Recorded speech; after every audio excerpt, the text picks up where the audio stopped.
107.1 News FM Olongapo. Sige na, pag-usapan natin. Tara dito sa pag-usapan natin. Welcome back mga kabandera! Open mic, open mic. Ito yung mga topic natin ngayon, no? Ngayon, Na minsan talaga nakakainis din. Nakakainis ka na pag sobrang ingay na sinasabi nating partner. Mga kabandera, alam nyo ba na minsan hindi lang init o traffic ang nakaka-stress sa araw natin? Tama ba, partner? Yes, totoo yung partner. Oo, pati ingay! Yan ang sinasabi natin mga kabandera. So, minsan talagang, ay, naku, hindi ko alam kung paano nakakawala din talaga ng tawag dito ng focus. Nakakawala ng issue, partner. Kaya ngayon, bibilang tayo ng 10 partner. Mga 10 dahilan to na nakakainis na pinagmumulan ng noise pollution na halos araw-araw din natin minsan naririnig. Araw-araw din partner minsan lalo na sa area mo, nasa bayan, kaya ako nasa bundok. Yung sabi ko nga sa'yo, naririnig ko, nasa bundok ka na, maririnig mo pa yung mga maingay na yung mga open pipe na yan, no? Kaya doon sa ating mga kabandera, ito ay relate yun sila sa atin, no? Sigurado to partner. Sigurado dahil siyempre araw-araw mong na-i-experience ng mga yan kung minsan. No? Partner! At saka walang pinipiling lugar kung minsan. Sa loob nga lang ng tahanan mo. Kaya nga, Makakarinig isa pa rin yung pwede pa rin mangyari sa loob ng tahanan. Kaya nga itong ingay na hindi lang basta istorbo, kundi pwedeng maka-apekto sa pahinga, yung sinasabi natin, konsentrasyon at peace of mind natin. Kaya habang nakikinig kayo dyan, no, mga kabandera at doon sa ating mga nanonood dyan, no, alin dito yung nakakasar para sa inyo, no? Yung bang sa araw-araw na lang na ginawa ng Araw-araw yan, oo. Wala kayong narinig kundi ito ng mga naririnig nyo mga ingay na yung ingay ng kapitbahay, yung chismis sa kapitbahay. Yung nagbibidyo okay sa kapitbahay, yung mga ganitong araw-araw na nagpapalakas ng mga motor na nakaparada dyan sa kanilang mga tabi-tabi. Diyos ko po, Rode. Ay, nako. Yung away ng kapitbahay. Yung away ng magkapitbahay na araw-araw yan. Kasama yan sa mga noise pollution partner. Kaya nga medyo naghihina tayo ng ating background music. Baka sabihin niya, ano ba na may background music ng mga may kabanderang Israel sa kabanderang Oo nga, baka sabihin tayo pala yun Oo, tayo pala. Tayo pala yung pinag-uusapan natin. Oo nga, tama nga partner. Kaya nga. Partner, dumako na tayo doon na bigyan muna natin yung pang-10 na sinasabi natin nakakainis na pinagmumula ng mga ingay ng mga ito, ng mga noise pollution para sa atin. listen up. Ito yung malalakas na motor na dumadaan sa kalsada, oo, partner. tama. Diyos ko po. Yan yung mga motor na naka-open pipe o Open pipe. sobrang lakas ang tambutso. Nakakainis, di ba, partner? Minsan kahit mabilis lang dumaan, parang buong kalye naman nagising. Oo, kaya nga, no? Yung may mga putok-putok pa kami sa Bum, bum.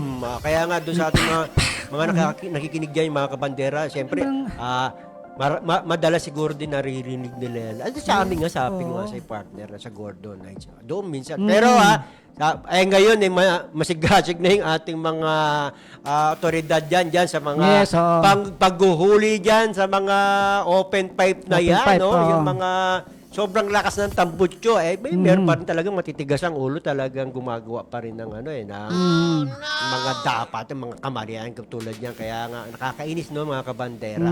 Tama ba, partner? Tama, dapat consistent ang ating gobyerno sa pagpapatupad ng partner. Sa tama SBMA yan. yata talagang hinihipitan nagpapatupad talaga sila. nila. Hinihipitan talaga nila. So, meron silang ginagamit na panukat, parami, ang tawag doon, para tawag doon sa Yung decibel.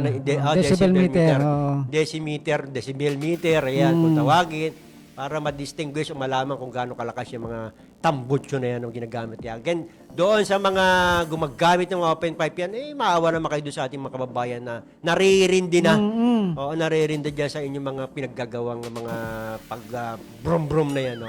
Kumbaga partner, dadaan ka lang, nag-iingay ka pa. Dadaan ka na nga. Nahiya ka naman kung gusto mo yung ingay mo, sa'yo na lang yan. O kaya, ang pinakamagandang gawin mo para ikaw na nagmamaneho, na nagtitrip sa ingay na yan, Tama ka, partner. i-bluetooth mo na lang yung ano mo, yung tambutso mo. Siguro, Pwede ba yun? pwede sana tayo maka-encourage sa mga nagagawa ng ano natin, na pwede bang bluetooth na lang yan? Kaya- Para kung gusto mo yung ingay mo, ikaw na lang nakakarinig. Pwede naman ibalik sa stock na lang. Para hindi naman masyado. Muna ipatinig sa iba na, alam mo, natutulog, puyat, galing sa trabaho, bigla kang dadaan. Listen up. Partner, dumako naman sa tayo dito pangalawa. sa pang-siyam, no? Marami makaka-relate dito. Yung karaoke na sobrang lakas, no? Hanggang madaling araw, partner. Ayan, no? Yung video kay na wala ng patayan, masaya sana, pero kapag alas 2 na ng umaga, iba na yan, mga Yan, kabandera. Minsan, partner, ang ginagawa pa na iba, sinisigawan na nga yung microphone para lang magpagusto sabihin, marinig yung boses niya doon Kaya sa, nga eh, oo. sa kinakanta niya. Tama ba, partner? Ako yan, minsan pagka, alam mo naman yung mga yan, talagang kantahan. Panahon ngayon, mga kabataan Yes, din natin oo. talaga. Ang problema pa sa kanila, kung minsan, yung mga bisita nila, kung kailang gabi, saka nagsisipag datingan. Huwag ng mga alanganing oras, pwede naman siguro, basta hinaan nyo na lang. Sundin na lang natin yung sinasabing batas na pinatutupad yan, yung presidential decree na hanggang alas 10 lang 10, oo. ng gabi, pag ganun, medyo hinaan nyo na. Hinaan nyo na lang. Siyempre, kung pipiliin, pag alam mga alanganing oras, yung mga pipiliin nyo namang kanta, yung mga soft music na lang. Oo. Huwag na yung alauna na madaling araw kakanta ka pa ng Mang Jose.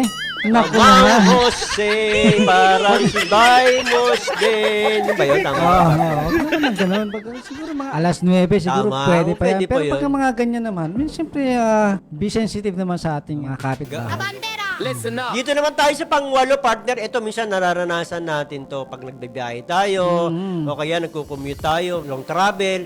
Ito yung mga busina ng sakyan sa gitna ng traffic, no? Na paulit-ulit na busina ng busina. Partner, naranasan mo ba Yes, ito mga oo. ganito? Busina. Hindi mo alam kung anong gustong mangyari ng mga driver o may mga may-ari ng sakyan na traffic na nga eh. Ano magagawa mo kung traffic at tas busina ka pa ng busina, nakakarindi rin talaga. Tama, oo. Yan, ganyan, oo. Lalo na kung ikaw nakasakay ka sa isang open na public vehicle o Oo, kaya oo. nasa motor ka, Oo. iba nakakakarindi rin talaga. Tapos yung binubusinahan niya, yung nauna. Oo, Yung nauna. pinakaunang-una. Kaya lang, ikaw naman yung nasa harapan niya. Yun nga, Ikaw yun nga yung sinasabi natin. Ikaw yung maiirita Di ba? Doon sa ating mga motorista dyan, yung ating mga kabandera dyan, na wag naman sana ganyan, no, na pagdating sa gitna ng traffic o kaya wala ang gagawin para masabing maganda yung busina. Minsan nakakainis pa nga yung mga busina, partner, no? Malimit yung partner. Hindi yung mga- ang tawag doon, hindi regulated yung Oo. busina. Yung mga malimit yung partner, yung mga kasama nating mga tricycle driver partner, mahinto lang ng konti. Pit, pit, pit, pit. Oo. Mahito lang konti pag medyo na traffic lang ng konti. Lalo pagka rush hour, yung labasan ng estudyante, kaya nung gustong kaagad, makarami. Meron pa kami ganyan ng experience, partner, nung nagkaroon kami ng motorcade na, siyempre, kahaba, baga naman ng motorcade. Although may permit naman yon. Alam mo na motorcade siyempre, wag na kayong bumusina. Mahaba nga yung sasakyan. Inaayos nga yung takbo ng mga sasakyan para tuloy-tuloy. Mga driver naman, busina ng busina. Kala mo naman nagmamadali. Number one yung mga tricycle driver lalo natin na, talaga. matitigas din talaga. Listen up. Ito number 7, partner, baka ito naririnig mo rin to. Yung construction noise. No? Ito yung mga martilyo, drill, jackhammer, na yung minsan maaga pa lang, parang may malaking proyekto ba sa kapitbahay? Parang gano'n. Naririnig mo yung gano'n. Oo. Pero wala namang project na pagkalaki-laki. Paano? Pero sabi nga natin, dapat bigyan talaga to ng oras. Baka mamaya sobrang aga naman, alas 7 pa lang nagdidrill ka na. Alas 7 pa lang tawag dito, nagja-jackhammer ka, mga ganun, maririnig mo na yung mga pukpukan ng martilyo ay natutulog ka pa.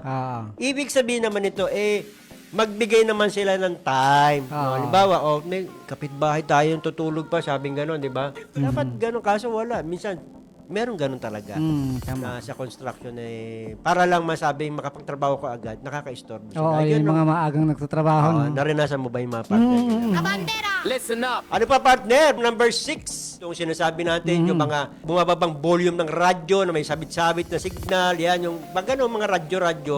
Speaker, putol-putol ang tunog, tapos lakas ng lakas. Hindi pa rin maintindihan ng balita, kaya minsan maingay.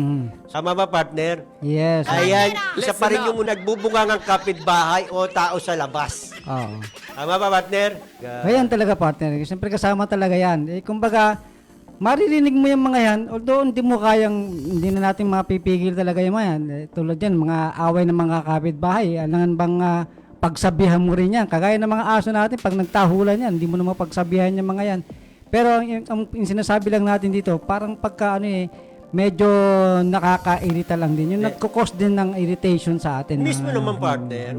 Unang-una, lalo na, halimbawa, ikaw yung kapitbahay na may panggabi ka, pauwi ka pa lang, oras na pagtulog mo, pauwi ka pa lang umaga, doon ka pa lang magpapahinga, maririnig mo tumaga itong kapitbahay na nagbubungangaan, na sinasabi nating aga-aga, nag-aaway, kala mo nasa teleserye, mga nasa TV episode, parang ganon. Yan yung mga isa sa mga noise pollution. Listen up! At ito pa, partner, yung mga pagbubukas ng mga speaker, ng todo-todo, sa gitna ng mga barangay, no? Yung minsan nagpapatugtog na sobrang lakas na speaker, lalo sa mga inuman, sa mga event, mga simpleng tambayan. Kala mo sa kanila yung lugar. Yung mga nasa party mood. Oo, tama partner. Ganyan talaga, nakaka-stress mode kasi yung mga ganyan. Yung iba kasi ang ginagawa dyan, pinupost sa FB para lang mapuna no? Pero pwede nyo naman siguro puntaan. Makiusap kayo na talaga naman nakakatulig naman. Meron naman kasi mga kapitbahay na walang pakundangan din na nila iniisip. Parang sa mga karaoke din. Ayan, mga music, mga din magpapatugtog ng pagkalakas-lakas, sabi nga natin. Listen up! Hindi yung limit natin nararanasan. Yung mga jeep partner, alam mo yun, yung mga driver natin, kung magpatugtog sa loob ng sasakyan nila, napakalakas, halos hindi mo na marinig.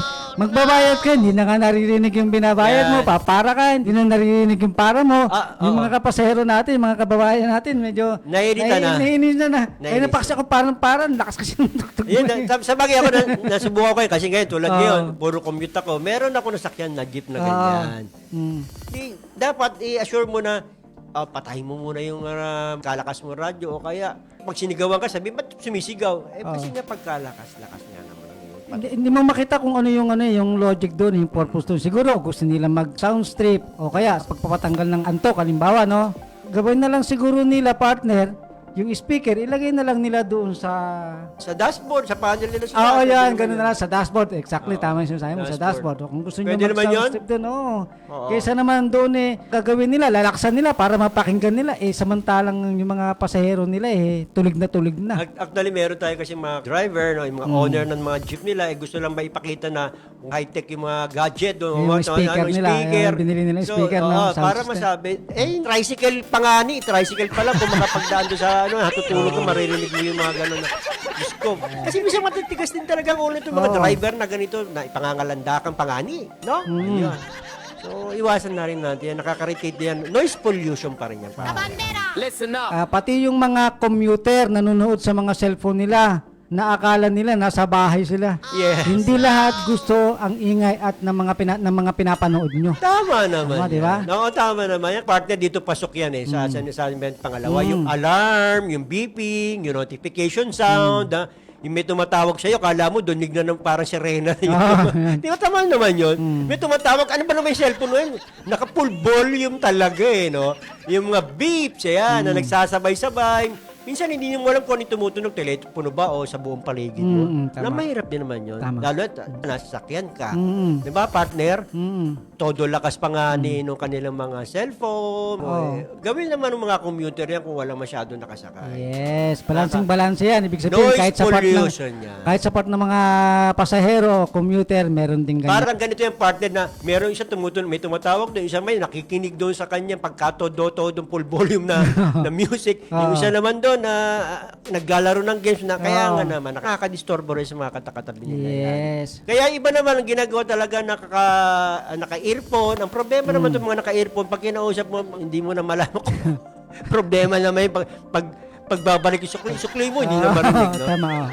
Kapag naka-earphone, kalabitin nyo na lang at huwag nyo nang kausapin. Ibig sabihin, ayaw nila nang kausap. Oo, pwede naman yun. Pwede. Baka may something kaya ayaw makipag-usap. Baka meron din kasi binibit din sa katawan. Ito yung sinasabi natin lahat ng ingay na sabay-sabay sa bahay o barangay. Yung tipong video okay, partner, lahat. Motor, sigawan, sa construction at busina. Ito yung tunay na noise pollution, overload, partner. Ano kaya kung ito pala, partner, minsan parang naisip ko, na-imagine ko na talagang walang pahinga to no? Walang nang tahimik. Pero matira ka sa ganitong lugar, Kung ano, nasa lugar ka naman, barangay na puro walang ginawa, kung nag-video okay, tapos may construction pa sa tabi mo, tapos mayroong kapitbahay na nag-aaway doon. Ay, Diyos ko po, Rudy, ano mangyari? Ano? Ayun na. Ay, baka mabuang buwan. Natawa. Kaya nga isa-isahin pa natin, mahirap pala matira sa ganon. Tinodo mo lahat, partner. Tinodo na nga ni. Kaya nga sabi nga natin, ako nga, buti nga ako yung lugar namin sa bundok. Medyo, may mga ganon, pero minsan, may madaling araw, tutulog ka na sa launa. Alam mo, ganon tahimik eh. Minsan may madaling sisigawan, kapitbahay, may nag-aaway na. Ito naman, Diyos ko po, Rude. Ay, wala. Gano'n. Tahimik sa bundok, mas makakarinig ka ng gano'n. So, ako naman kasi pag gano'n nakarinig, hindi ka na makakuha ng tulog, hindi ka na makabawi. Totoo naman yun, mga kabandera. Oo, tama. Kaya nga siguro, advice natin dito sa ating mga kabandera na nakikinig o nanonood. If ever meron kayong mga na-experience na ganyan at mismo sa lugar nyo, kuha nyo ng video, kuha nyo ng para malaman natin kung gaano talaga kalakas yung kanyang ano. At the same time, isumbong natin doon sa mga kalapit na kung sino man yung mga otoridad dyan. Yes, tama. Oo. Kasi para mapagbawalan yan. Matapos yung mga ganyang pag-iingay kasi nga nakakasakit talaga sa atin yan. Mentally, magkakaroon tayo ng distraction sa ganyan. Tama. Ayan yung ating top 10 mga kabandera na nakakainis na pinagmumulan ng ingay o noise pollution na nakaka-apekto rin sa ating kaya doon sa ating mga kabandera. Totoo naman, hindi lahat ng ingay masama. Pero may mga ingay na sobra na at nakaka-apekto sa ating kalusugan at sa araw-araw na buhay, no? Kung nakaka-istorbo na sa atin, kung nakaka-apekto na sa atin, gawa na natin na para tulad ngayon, ireklamo na natin kung kinakailangan yung ireklamo. Pero kung minimize naman, pagsabihan nyo muna kung makukuha sa pakiusap, huwag naman sana. Para ma-avoid din natin magkaroon ng argumento. Tama. Kung kaya naman makuha sa pakiusap. Kaya nga, di ba? Para sa inyo, alin ba talaga ito yung pinaka-irritating sa mga binanggit namin kanina? Marami yan, ha? 10 yan, may maingay na busina, ano pa mga ba, yung mga music, kapitbahay, yung mga nag-aaway, video okay, marami yan, yung mga nagmumotor. So, yung pinaka-irritable sa inyo. Again, sa ating mga kabandera dyan na nakinig. Dito sa amin naging topic ngayon at sana marami kayo natutunan din at sana ma-share nyo yun. At sana maging aral din doon sa ibang nakikinig, no? Na kung sila may mga ganito, meron din karampatan, parusa po dyan. Tama. Again, maraming salamat po sa inyo sa pakikinig at panunod dito sa programang Pag-usapan natin. Again lang yan sa Radyo Bandera 107.1 FM Olongapo. Basta radyo, ibandera mo. God bless po sa inyo lahat. Thank you.